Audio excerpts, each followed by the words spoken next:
For example, why do I put independent products here? Yes. So they don't affect each Do you have an other. answer? Because you weren't listening. No? So why does it matter if, well, why does it not matter in fact, one product or independent product? Why is it the same thing? Does it work for both? What was the question? You lost me. Assumption 1 Yeah. says one product or independent products. So it doesn't chain ring through them all. Because you can do them independently. Yeah. It says it on the book. Assumption 2, what does it mean, continuous review? It's revision from last week.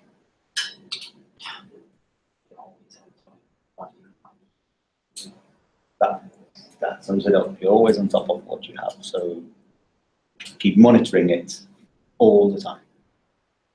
And then, when you realize there's not enough, well, a certain level is reached, or R, you order the batch. And that's the policy.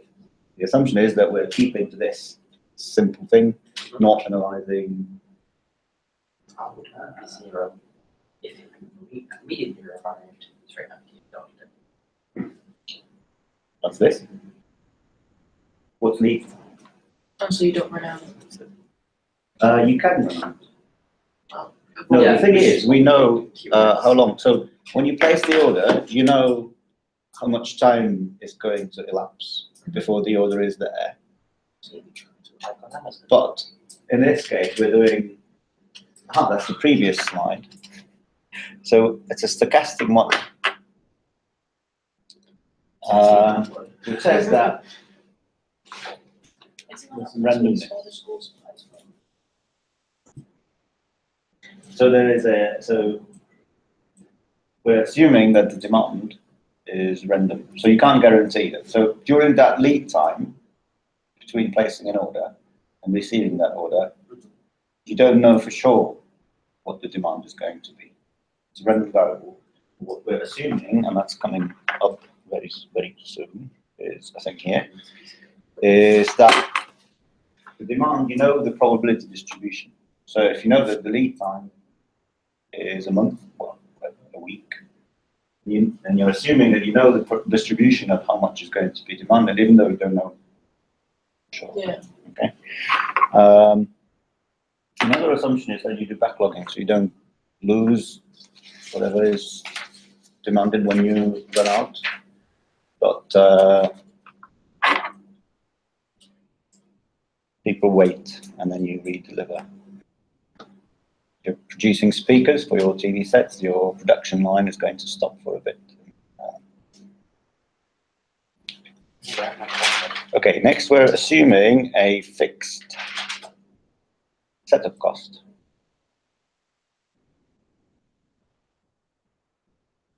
Okay, for each batch.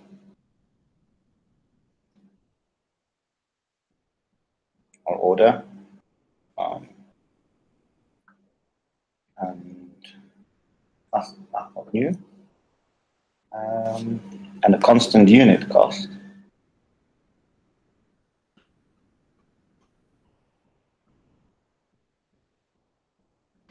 So no more quantity discounts or anything like that.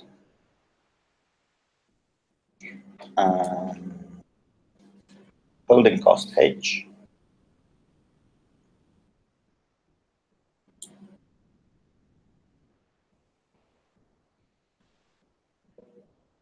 And shortage cost P.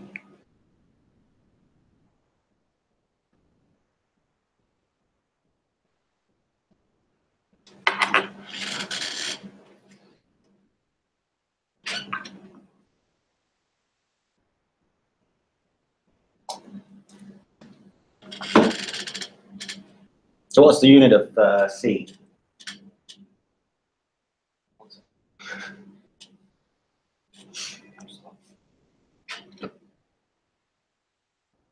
I'll give you a hint.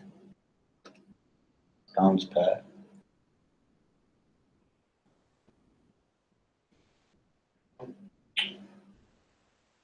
No one's watching. Just no viewers.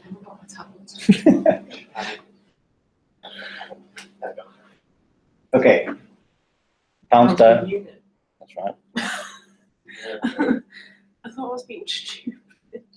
And H? Pounds per No, no, unit. it was me. It's the same. No, it's not. Pounds per unit per time, well, a month, per week, whatever the time period. Per time. Yeah.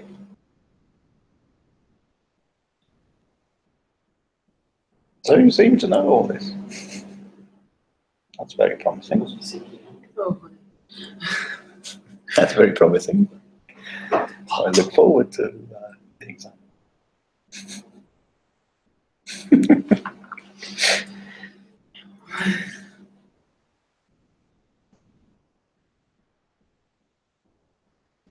I don't know why I have the graph here. In my notes. Okay, so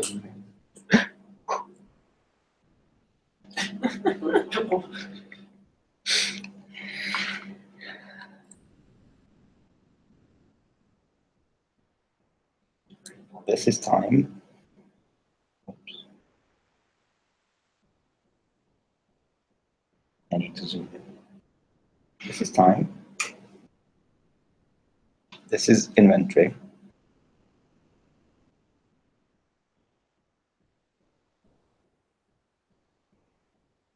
So you start here.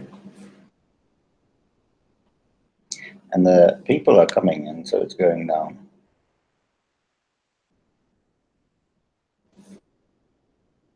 Okay. And at some point, there's this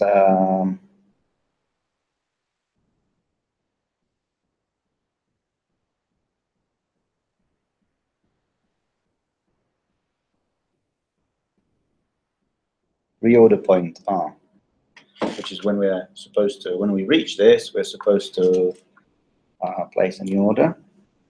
So reached here.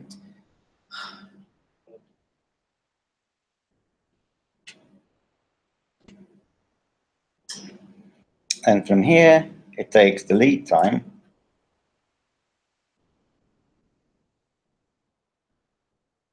And then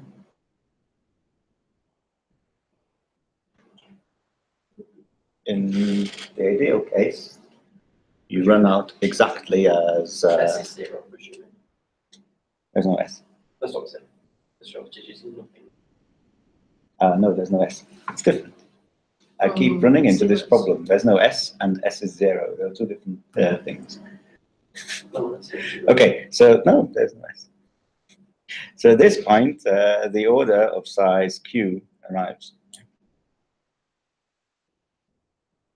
And people keep coming.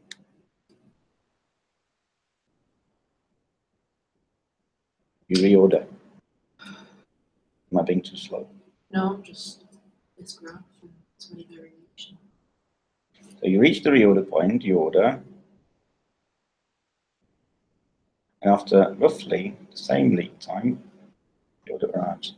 However, what happens is, because the demand is random, what happened this time is that, well, it can't go up, obviously, but you don't run out. Could happen. There's no guarantee.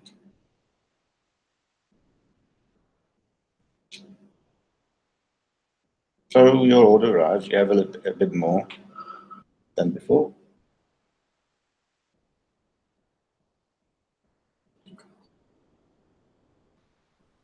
And the order is going down and down.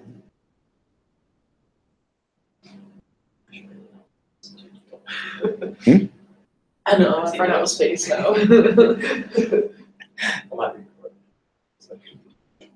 And there it reaches the reorder point, so you reorder. But this time, for example, it's just an example graph. It's not that it's going to be like, oh, the demand is more than you expect, and it goes down. How can you go into negative inventory? Is that just because we backlog? Yes. It's there's not really negative inventory, But it's past. this is, so it's like, yes. So I should say that this way is really is shortage. Yeah, so, and that's the backlog of orders that people are waiting for. Qualtrics inventory, negative inventory means you're short. Of course, it's not negative physical. Negative account.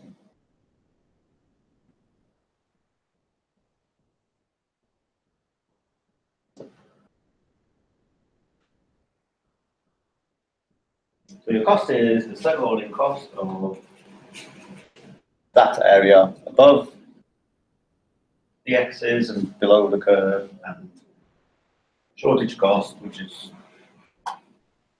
depends on the area below the curve. Sorry, below the axis, above the curve.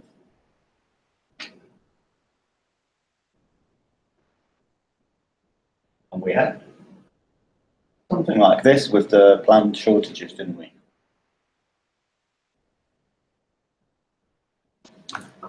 And that was the EOQ formula, wasn't it?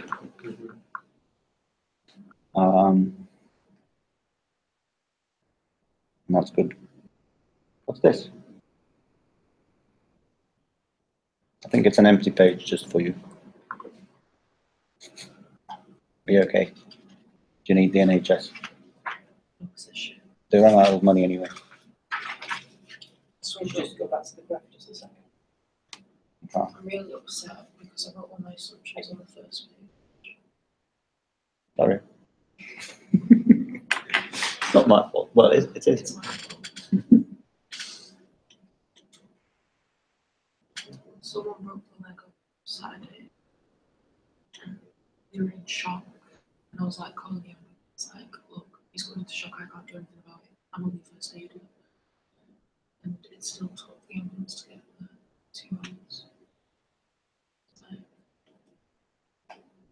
dying.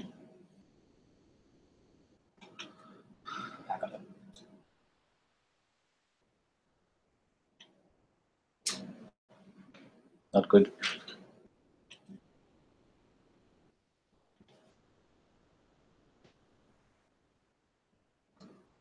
He's done. Okay, so whenever it goes up in the graph, that's a mistake. It can never go like not. These jumps, yes, but when it looks like it's going down now, it's only going up because it's submitted demands. I assumed. But Should we put that in the assumption? Assume graph is inaccurate. Not to scale. it's number 11. Okay, so in this model, without pretending to be optimal,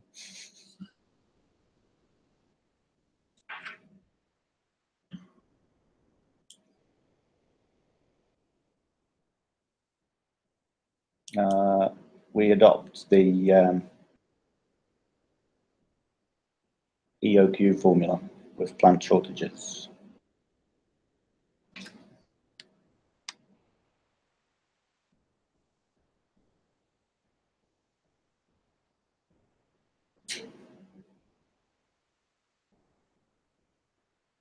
Okay, so that means that this Q or the optimal Q, I don't know, if I consistently mark it with a star.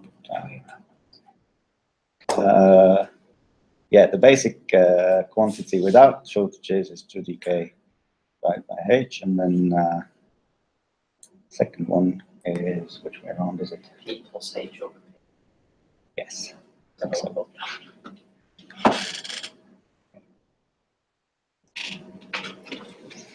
But what is D? Aha, but there is no demand.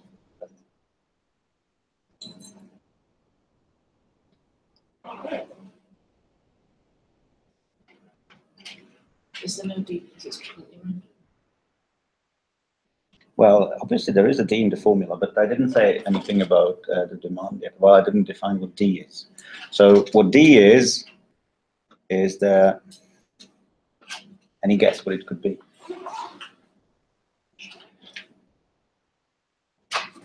You've already stated that demand is not constant, so.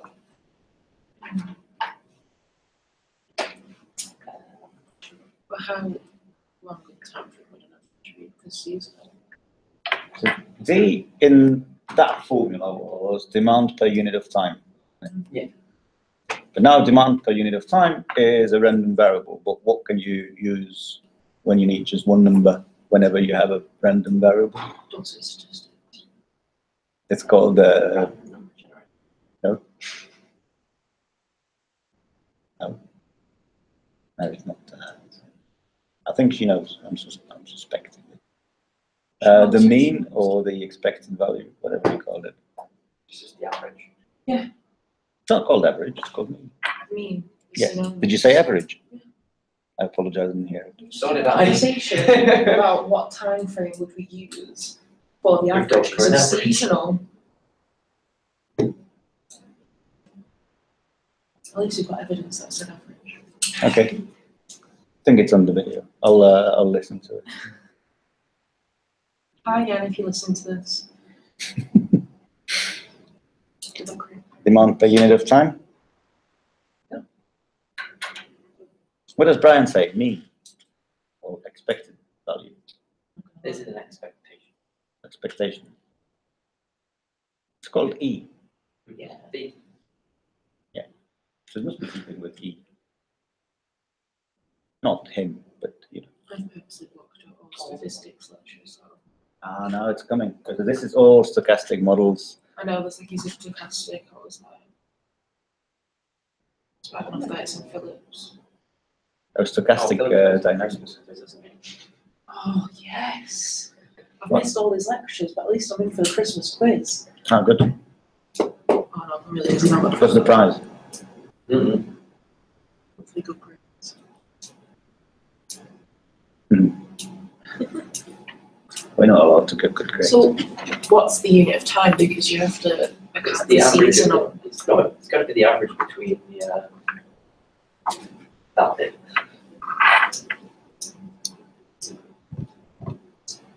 Well, in the example of a TV manufacturing company that produces its own speakers, the unit of time is.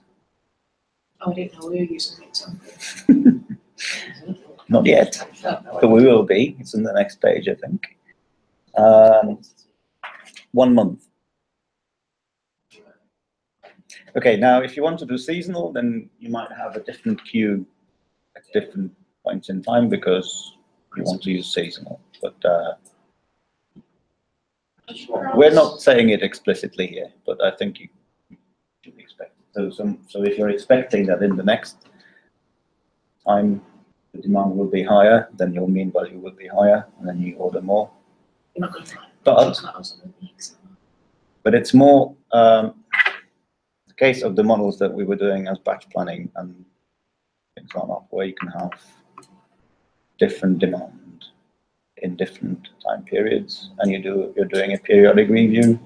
If you're doing continuous review, you can also adjust the demand. Okay. What else? So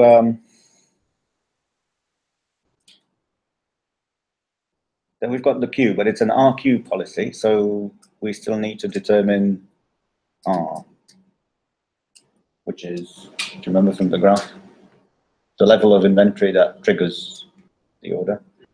Is that an average? No, that's a policy. But the demand is average. Okay, so what how this is done typically is that you set some goal. Okay, so set a target such as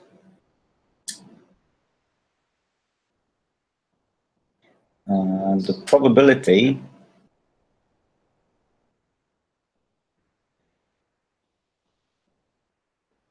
that no stock out occurs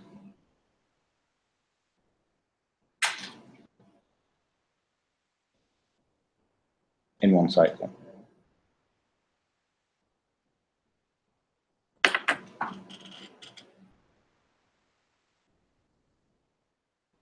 Looks like slide.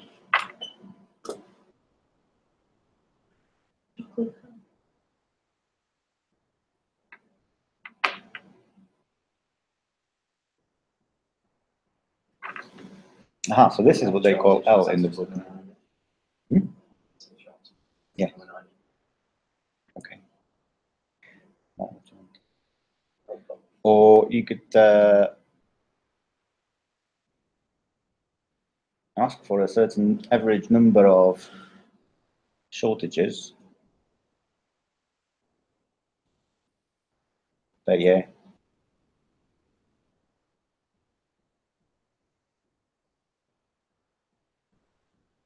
Or you could ask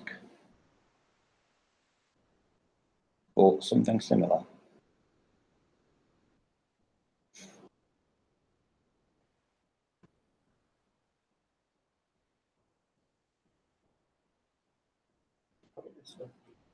That's per page 872.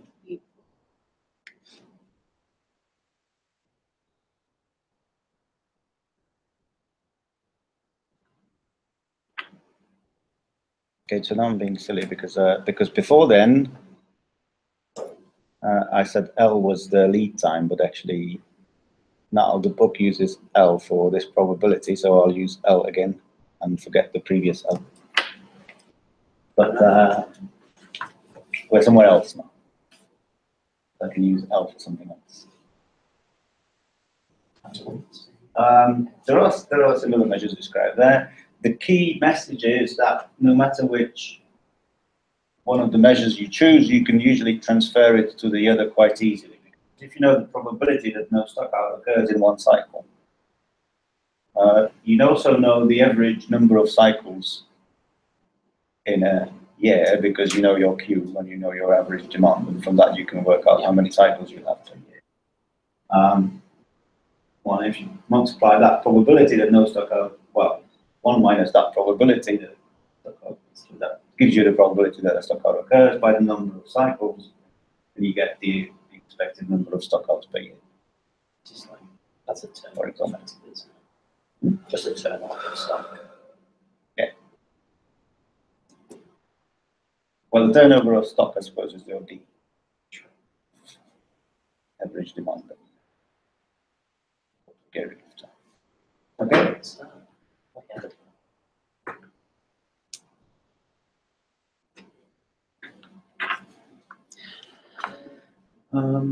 So that's that. If we're working with L, then we want that the probability, okay, so D, not the probability, sorry. D is the demand during lead time.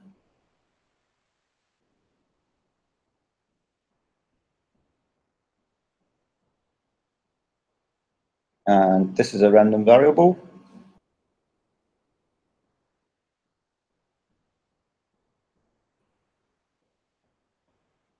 So R is determined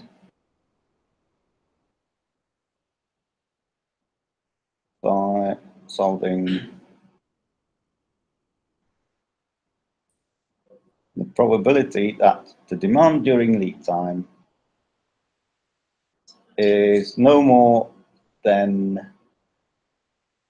reorder point has to be equal to L.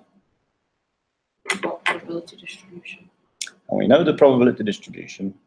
So from that probability distribution, you can work out, well, it will depend obviously on that probability distribution, but the distribution, you have the cumulative distribution function, where it's called Binomial. Binomial. Yeah, you could no, it can't be binomial because Everything else. Anything else is yeah, it could be binomial. In fact, sorry, yeah, it could be binomial. We do Poisson. Poisson, I don't know if it's easy. Poisson is not really very fitting because binomial. But binomial, you can do normal. Binomial isn't a large enough mean and approximated. Okay. No, it's not. distribution. Do you want an example? I'll give you an example. It's like on the simulate coursework, it's got about 6 different things that it uses. Yeah, I know, but it's easy to do. You just put it into the similar. Is it just a bit like Is this the same example we're doing? No, this is a pre-example.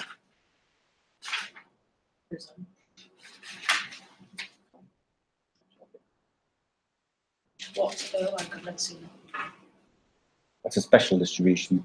Comes from adding several exponential distributions or something like that. just sort of the what's next to Operational it? research on statistics. I did both, but not for that reason. Really regret not taking that. That unit's basically just P. So you think finance is better than this? I'd say instead of that. I do all three. Okay. That saved you. I love the fact that you assumed that I would have took finance instead of OR when I was the one Leader called me and she was like, there's only 3 people you want to do advanced operational research right now. So we're thinking about cancer. And I was like, no, I'm having that one degree. She's like, okay. Okay. And then she said good. she'd bring everyone else, and then she didn't. She didn't. No, it was my decision. Oh, good. Me and John only found out through you.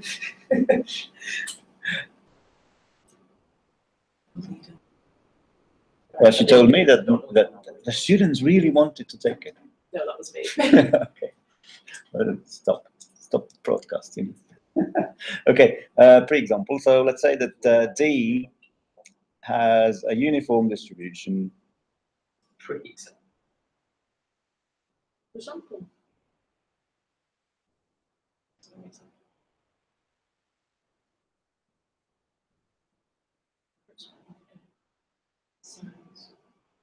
And Just different.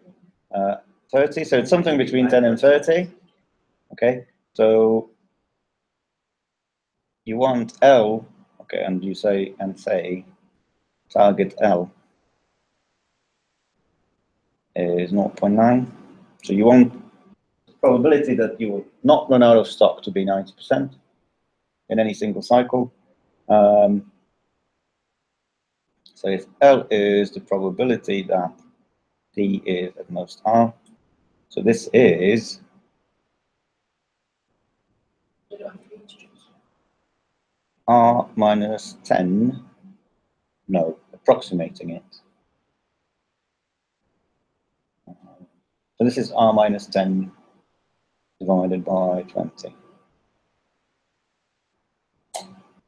If R is between 10 and 30, and it's 0 for all other R's, and 0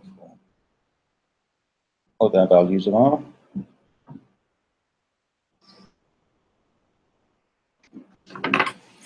So something that's between 10 and 30, uniformly distributed, well, if you're asking, well, no, it's not 0 for other values of R.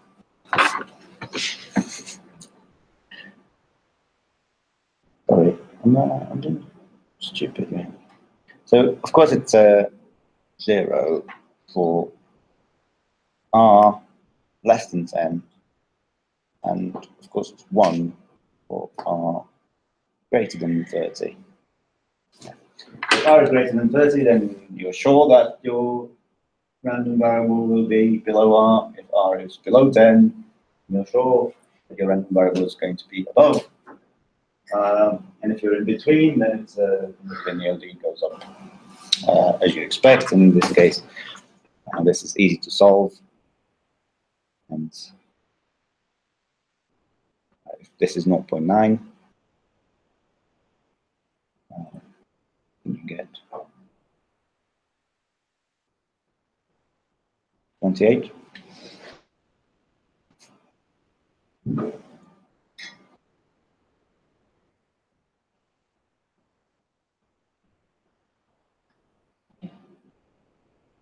Okay, that's an example. I'm sorry, I was stupid. Why did you get the R minus 10? You made it. I made it. No, I didn't.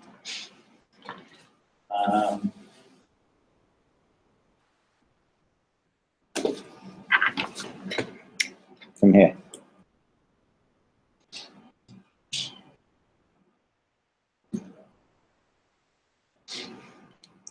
So below 10, the probability is 0. Above 30, the probability is 1. And so in this interval, it's linear. So look at that. So when you plug in 30, you should get 1. When you plug in 10, you should get 0. And in between, it should be linear. That's why. So on my mind is the starting point divided by the length of the interval.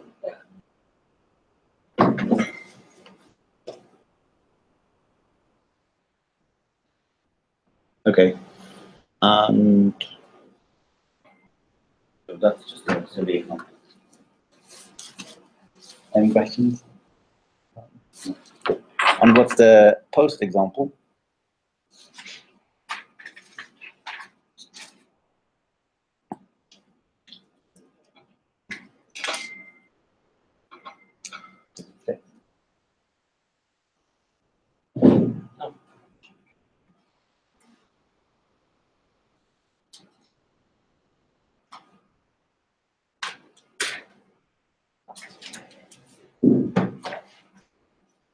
Okay, so Q is, I'm fitting it in,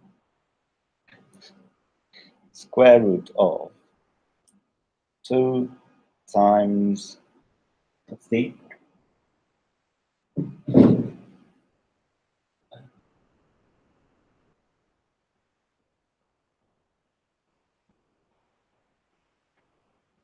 So it's normal with mean 8,000.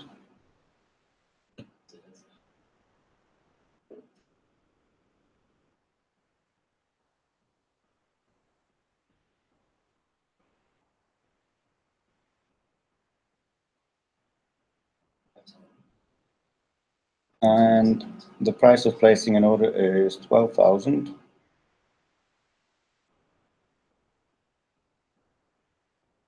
And what's the holding cost per month? 0.3. And this we have to multiply by P plus H.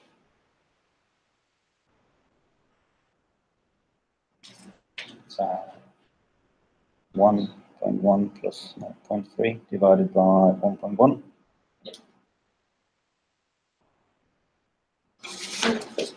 For normal distribution, I know it's the average, but what's the other one is that standard deviation? Yeah. Don't you have the variance in there? It's just I haven't seen normal 2 years. Yeah. But the standard deviation is not the variance. Yeah, that's the root of the variance. That should be the variance. I hope it is. Yeah, it's. So that's the square of the standard deviation. Yeah. Anyway, then. Yeah. That's what it's called. Okay, but this this first bit still doesn't quite depend on the probability distribution, just on the mean. So I don't know what is it? Is it like the original one? Not the first part, is it? Where are we? My S2 exam in college, I didn't have time to do all that here. So we had to do the distribution and reject, so that's so I wrote my whole paragraphs and left out of it except for reject. I just don't know. I've accepted the tables in the start. Should be this. You should get more greater than it instead of less than.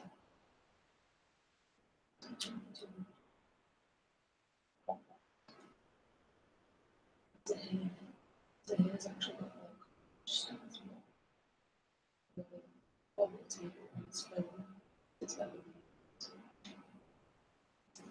Okay.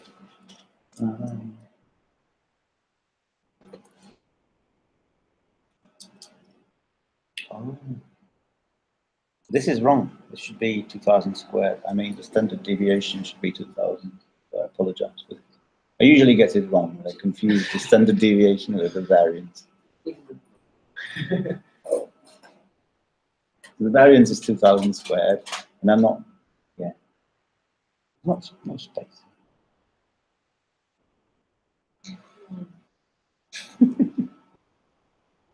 And the management want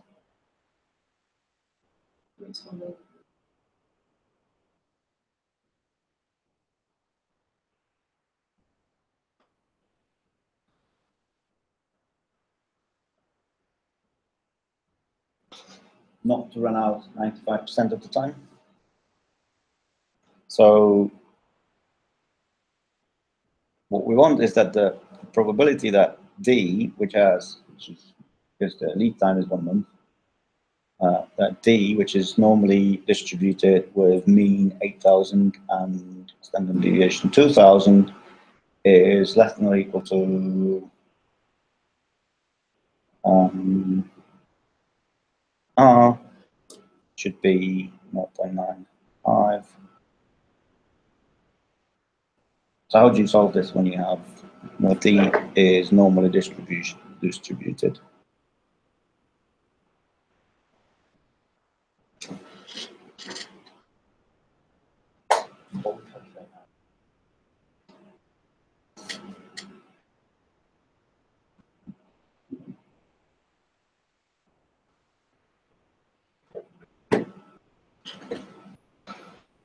You get 1.645 from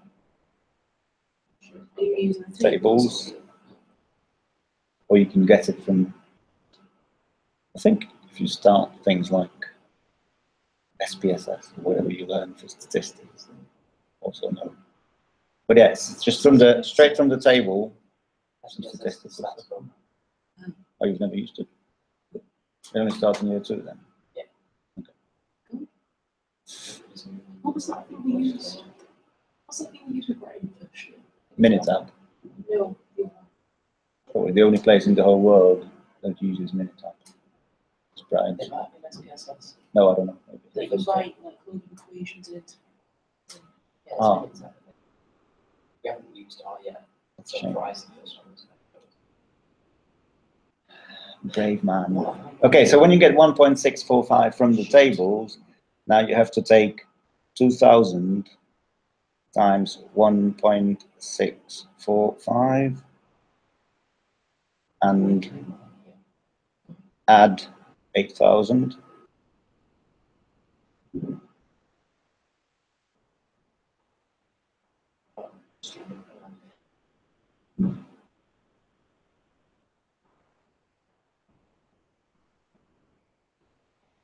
And what you get is 11,290.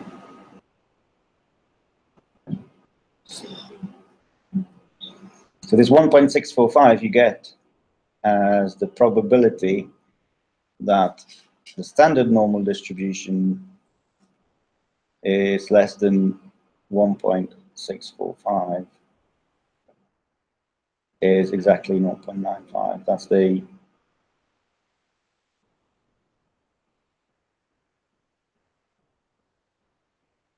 one that has mean 0 and standard deviation variance 1.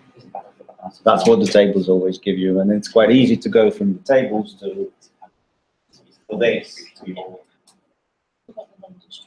Hello. So 8,000 is represented by N. No, so when you take a normal Little N. like this is the mean. N means normal. Yeah, I know. So you have normal with this mean. Yeah, but is that represented by the little N? I figured it out. By the what? I'm just gonna say. By the N. Just What's N? There's no N.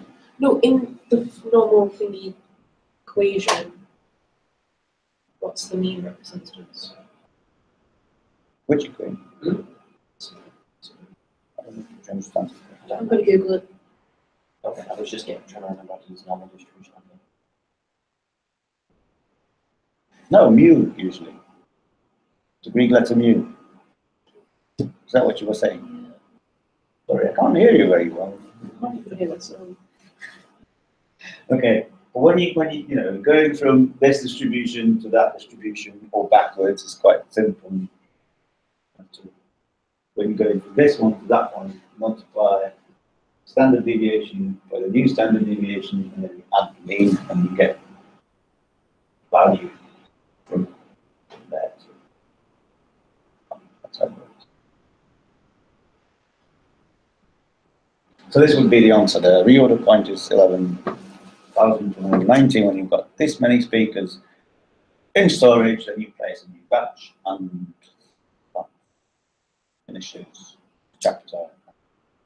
Next chapter is going to be Hello January. Stochastic model for a single product, such as the newspaper, or something like that, that expires very quickly. So, also applicable to Christmas sales or selling hotel rooms for particular nights.